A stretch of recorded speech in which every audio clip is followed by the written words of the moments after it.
마음이 있는 곳에 나의 마음이 있기를 원해요. 아버지, 당신의 눈물이 고인 곳에 나의 눈물이 고이길 원해요. 아버지, 당신이 바라보는 영혼에게 나의 두 눈이 향하길 원해요. 아버지, 당신이 울고 있는 어두운 땅에 나의 두 발이 향하길 원해요. 나의 마음이 아버지의 마음 알아. 내 모든 뜻 아버지의 뜻이 될 수 있기를. 나의 온몸이 아버지의 마음 알아. 내 모든 삶 당신의 삶 되기를. 나의 마음이 아버지의 마음 알아. 내 모든 뜻 아버지의 뜻이 될 수 있기를. 나의 온몸이 아버지의 마음 알아. 내 모든 삶 당신의 삶 되기를.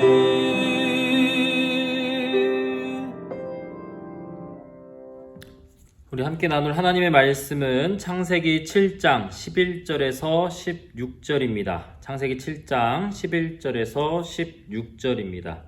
페이지로는 9페이지입니다. 구약성경 9페이지 창세기 7장 11절에서 16절입니다. 제가 읽겠습니다. 노아가 600세 되던 해 둘째 달 곧 그 열 일의 날이라. 그날에 큰 기품의 샘들이 터지며 하늘의 창문들이 열려 40주야를 비가 땅에 쏟아졌더라. 곧 그날에 노아와 그의 아들 셈, 함, 야벳과 노아의 아내와 세 며느리가 다 방주로 들어갔고 그들과 모든 들짐승이 그 종류대로, 모든 가축이 그 종류대로, 땅에 기는 모든 것이 그 종류대로, 모든 새가 그 종류대로, 무릇 생명의 기운이 있는 육체가 둘씩 노아에게 나와 방주로 들어갔으니 들어간 것들은 모두 것의 암수라. 하나님이 그에게 명하신 대로 들어가매 여호와께서 그를 들여보내고 문을 닫으시니라. 아멘. 네, 오늘 함께 하나님의 말씀 창세기 강의 11번째 시간으로 창세기 7장 11절에서 16절, 제목은 방주 안으로 가라 라고 하는 제목으로 나누려고 합니다. 추석 연휴의 막바지에 또 수요일을 맞이해서 또 이렇게 수요 예배로 함께 하신 우리 성도님들 진심으로 환영합니다. 우리가 오늘날 매스컴을 통해서 세상을 바라봅니다. 이 세상의 현실이 참 안타깝고 또 안타까울 때가 많이 있습니다. 참 말도 안 되는 범죄, 말도 안 되는 사건들이 일어나고 있고 환경은 여지없이 지금 인간들의 몫을 조이고 있습니다. 언제나 주님이 오실까 생각이 들기도 하지만 또한 이제는 때가 되었구나 라고 하는 생각이 들면서 두려운 마음이 생기기도 합니다. 오늘 창세기 강의 이 시간에는요, 방주에 대해서 함께 나누어 보고 이 하나님의 마음에 대해서도 함께 생각해 보는 시간이 되기를 원합니다. 오늘 이 7장 11절에서부터의 내용은요, 노아의 홍수의 사건을 이야기하고 있습니다. 노아의 홍수를 바라볼 때 하나님의 심정은요, 더 이상 고칠 수 없다, 끝났다, 바라볼 수가 없겠다 라는 마음이셨습니다. 갈아엎어버릴 수밖에 없었다라고 하는 내용으로 우리는 받아들일 수밖에 없는 것이죠. 성경 전체에서는 홍수, 바다, 물이라고 하는 이야기가 나옵니다. 이 주제어들은요, 곧 하나의 이야기로 귀결이 되는데 특별히 요한계시록을 보면 바다에 대해서 이야기를 할 때 거기서 나오는 것들은 모두 하나같이 선한 것이 없습니다. 구약이나 신약에서 바다 이야기를 살펴보면요, 모두가 다 험난한 어려움, 고난 등을 이야기합니다. 바로 그 첫 사건이 오늘 창세기 시대에 그것도 인류를 대상으로 한 심판의 사건인 홍수 사건인 것입니다. 방주, 원어로는 테바라고 이야기를 합니다. 이 방주라고 하는 단어는요, 창세기와 출애굽기에서만 사용이 되고 있습니다. 갑자기 창세기 이외에 출애굽기가 등장하는 이유가 뭘까? 이건 바로 창세기를 기록한 모세 때문입니다. 모세가 태어났습니다. 그때에는 바로의 명령으로 모든 아이들이 살해당할 위기에 놓여 있었습니다. 모세의 어머니는요, 갈대 상자를 만들어 모세를 이 위험에서 벗어나게 하려고 했죠. 이때 이 갈대 상자가 바로 테바, 방주라고 하는 단어를 사용하고 있었습니다. 더 이상의 방법이 없었기 때문에 강가에 뛰어놓을 수밖에 없었다는 거죠. 모세의 이름 또한 참 이것과 잘 맞아떨어집니다. 물에서 건짐을 내어받은 자. 왜 방주 이야기에서 모세가 나타날까? 앞서 말씀드렸다시피 모세는 창세기의 저자이면서 성경에 단 2번 사용된 방주의 직접적인 주인공이었습니다. 모세가 이 단어를 사용한 데에는요, 큰 의미가 있다는 것이죠. 후에 모세가 또 저작하는 저서 신명기를 보면 18장 15절을 한번 살펴보면 좋을 것 같습니다. 신명기 18장 15절입니다.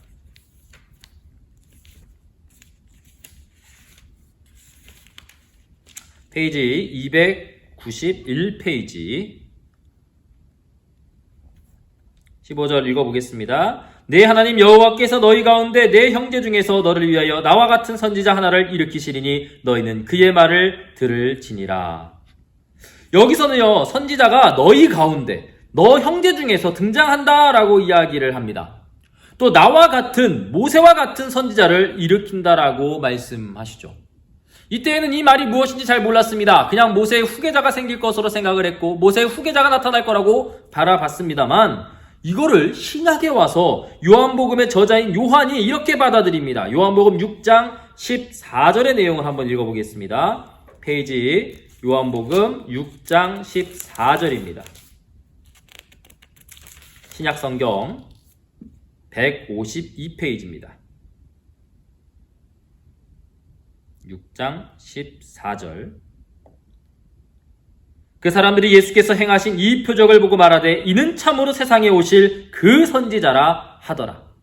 참으로 세상에 오실 그 선지자, 바로 그것을 모세가 해석한 그대로 받아 예수 그리스도가 아닌가라고 주장을 하고 있다는 겁니다. 즉 모세가 선지자로서 방주를 언급한 것은요, 예수님을 빼놓을 수가 없었다는 겁니다. 고린도전서 10장 1, 2절을 읽어보면 이와 같은 내용의 주석을 또한 살펴볼 수가 있습니다. 고린도전서 10장 1, 2절입니다. 신약성경 페이지 274페이지. 형제들아, 나는 너희가 알지 못하기를 원하지 아니하노니 우리 조상들이 다 구름 아래에 있고 바다 가운데로 지나며 모세에게 속하여 다 구름과 바다에서 세례를 받고.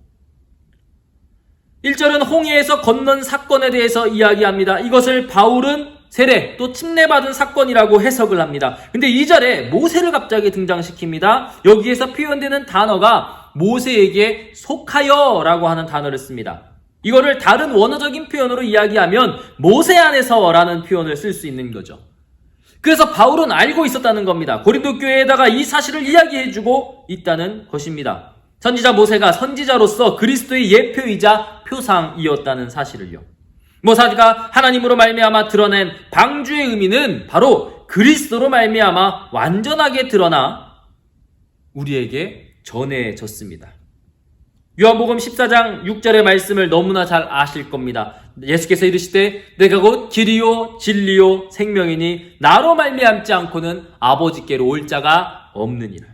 바울은 사도행전 4장 12절에서 이와 같은 구절에 대해서 분명하게 이야기합니다. 다른 이로서는 구원받을 수 없나니 다른 이름을 준 바가 없다. 방주의 이야기는 그냥 방주만의 이야기로 끝나는 것이 아닙니다. 구원받은 이야기로만 끝나는 것이 아닙니다. 바로 예수 그리스도를 통하여서 우리의 영혼의 구원에 대한 이야기를 분명하게 하고 있다는 거죠. 우리는 지난 시간 육신의 시간이 120년 남았다고 이야기를 했었습니다. 방주가 만들어질 그때 하나님은 이렇게 말씀하셨습니다. 오늘 창세기 7장 2절에 있는 내용이었는데요. 너는 모든 정결한 짐승은 암수 7씩, 부정한 것은 암수 2씩 내게로 데려오며 라고 얘기합니다. 이 사건은요, 굉장한 궁금증을 불러올 수 있습니다. 노아의 방주에는 사실 정결한 짐승들만 들어가 있지 않았습니다. 부정한 짐승도 같이 들어가 있었습니다. 돼지도 있었습니다. 굽이 갈라지지 않은 그런 동물들도 있었습니다. 세상을 청소하시는데 왜 상식적으로 정결한 짐승과 노아의 가족이 아닌 부정한 짐승까지 포함해서 들어가 있었을까?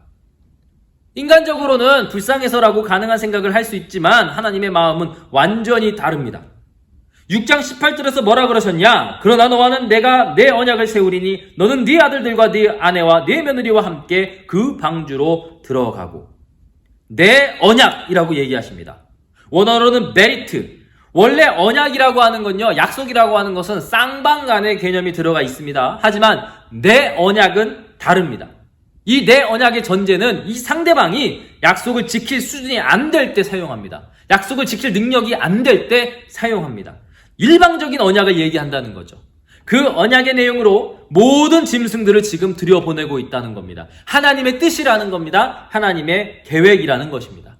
그리고 나서 오늘 본문의 말씀 마지막에 문이 닫히게 됩니다. 문이 닫힌다라고 얘기하는 건요, 더 이상 안과 밖이 소통할 수가 없습니다. 완전히 달라진다라는 것을 얘기합니다. 문 밖의 사람은 심판을 받고 문 안의 사람은 구원을 받게 되었다라는 이야기입니다. 그런데 이제 홍수가 터졌습니다. 문이 닫히고 7일 후가 지난 그 시간대에 물이 닫혀서 심판이 진행되어집니다.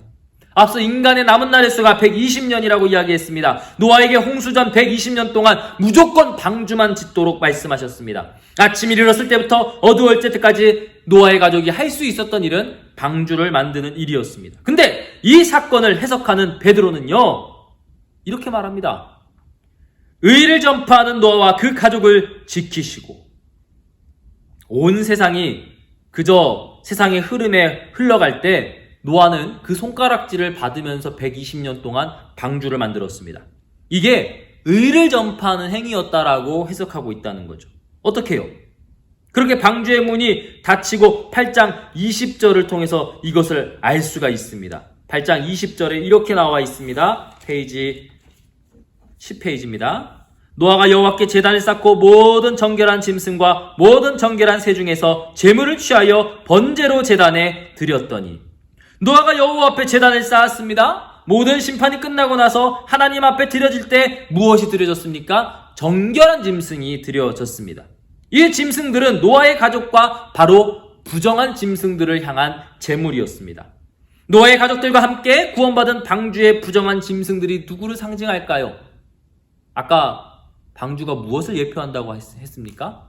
예수 그리스도입니다. 바로 부정한 짐승을 우리를 얘기하는 거였습니다. 우리를 위해 방주를 주셨다는 겁니다. 예수께서 병을 치료하셨을 때 나인성 과부의 아들의 사건에서 그 몸에 손을 대기 시작하면 율법상 부정한 자가 되고 맙니다. 하지만 예수님은 손을 대셨습니다. 혈루증을 앓던 사람이 예수님의 옷자락을 부여잡았습니다. 율법상 보면 예수님은 부정한 사람이 된 겁니다. 하지만 혈루증 앓던 여인은 치료를 받았습니다. 마찬가지입니다. 부정한 짐승, 바로 우리를 구하시는 하나님의 놀라운 계획이 이 노아의 방주를 통해서 우리에게 표상으로 보여지고 있다는 거죠. 우리를 위해 제단에 올려지신 어린 양이 있습니다. 바로 예수 그리스도가 있으셨습니다. 이 사실을 분명히 잊어서는 안 됩니다. 결론을 말씀드립니다. 이제 문이 닫혔어요. 7일 동안 햇빛이 쨍쨍할 때 노아의 가족들은 그저 심판의 날을 기다리고 있었습니다. 그때를 우리가 그냥 예시로 떠올려 보면 굉장히 답답했을 수도 있습니다. 120년을 하나님의 약속 하나 믿고 사람들의 손가락질을 받으면서 방주를 만들었는데 문이 닫히고 나서 보니까 7일 동안이나 아무런 변화가 없었습니다. 그 7일 동안 느꼈을 그 생각들, 그리고 방주 주변을 돌면서 노아의 가족들을 희롱하는 그런 사람들의 말을 그냥 들을 수 있었을까? 우리가 심판의 날을 준비하면서 과연 그런 소리를 들어본 적이 있습니까? 마지막 때라고 얘기하면서, 마지막 때에 우리가 살고 있다라고 얘기를 하면서 노아의 가족들이 들어먹었던 욕, 사도들이 들어먹었던 욕, 예수님께서 들으셨던 그 욕만큼이나 우리가 그것을 들어본 적이 있습니까? 예수님은 분명히 그리스도인이 되면은 박해를 받을 거라고 말씀하셨습니다. 이유는 간단합니다. 더 이상 세상에 속한 것이 아니라 하나님께 속하려고 하기 때문에 우리는 오늘 심판의 날을 살아가고 있는 주의 백성들입니다. 날 구원하신 주 감사 정도에 그쳐서는 절대 안 됩니다. 그 길에 보내어진 우리, 보내어진 공동체, 보내어진 자리에서 우리가 해야 할 일이 분명히 있습니다. 그것을 기억하면서 오늘 이 자리에 있음을, 그리고 우리가 이 길을 걸어감을 기억해야 합니다. 기독교는요, 부와 명예를 약속하는 곳이 아닙니다. 노아의 가족들은요, 오직 그 말씀에 순종했기 때문에 하나님의 그 심판으로부터 면제함을 받았습니다. 부정한 짐승들이었던 우리도 정결한 짐승의 제물로 말미암아 그 부정을 씻을 수 있었습니다. 근데 중요한 것이 있습니다. 그 방주에 타야 합니다. 복을 누리기 위해서, 내 욕심을 채우기 위해서가 아니라 오로지 우리를 위해서 희생하신 그 영혼을 살리신 그리스도 안에 들어가야 하는 것이 가장 큰 우리의 목적입니다. 가난하게 살라는 얘기가 아닙니다. 무엇이 중요하고 무엇에 초점을 맞추어야 하고 무엇에 따라 살아가야 하는지를 오늘 우리는 또한 점검하면서 정말 방주의 삶을 살아낼 수 있는 그런 우리 승리교회 공동체 될 수 있기를 간절히 축복합니다. 우리 함께 결단 찬양으로 여호와의 유월절 함께 찬양 올려드리고 기도함으로 예배를 마치도록 하겠습니다.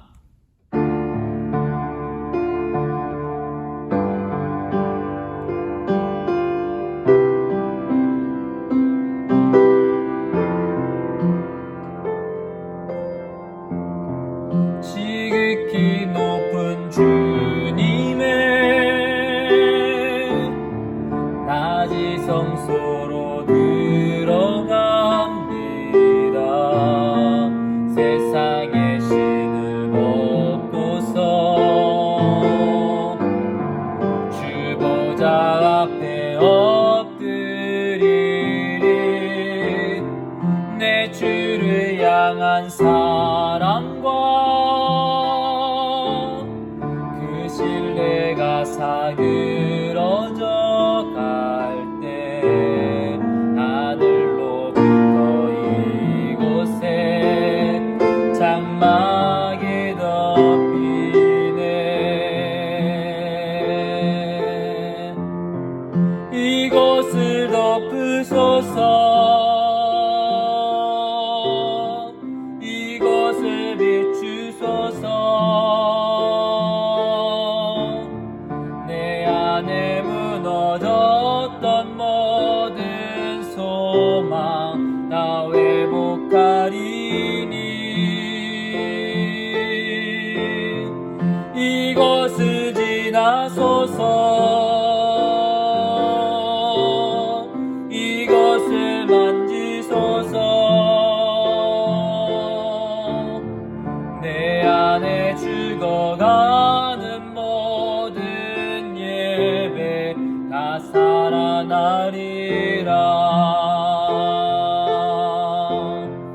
이것을 덮으소서.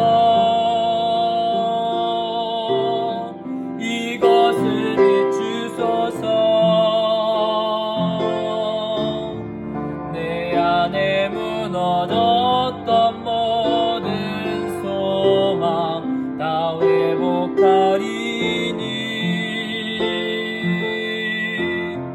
이곳을 지나소서. 이곳을 만지소서. 내 안에 죽어가는 모든 예배 다 살아나리라.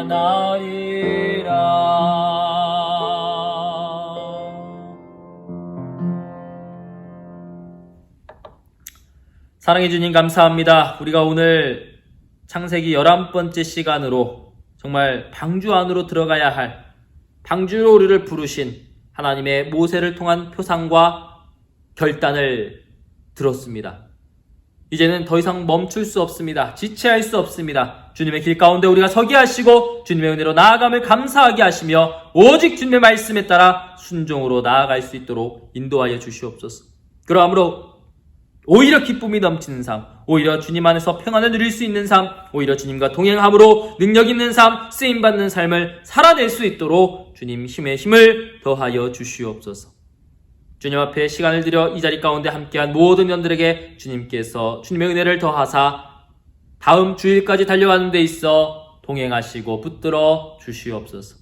이제는 예수 그리스도의 놀라우신 사랑과 아버지의 극진하신 은혜와 성령님의 감화감동 충만 교통 인도하심이 오직 예수의 이름을 따라 살아가려고 하는 모든 승리교회 공동체 인원들 머리 위에 그리고 101여단 위에 17사단 위에 지금부터 영원까지 함께 계실지어다. 아멘.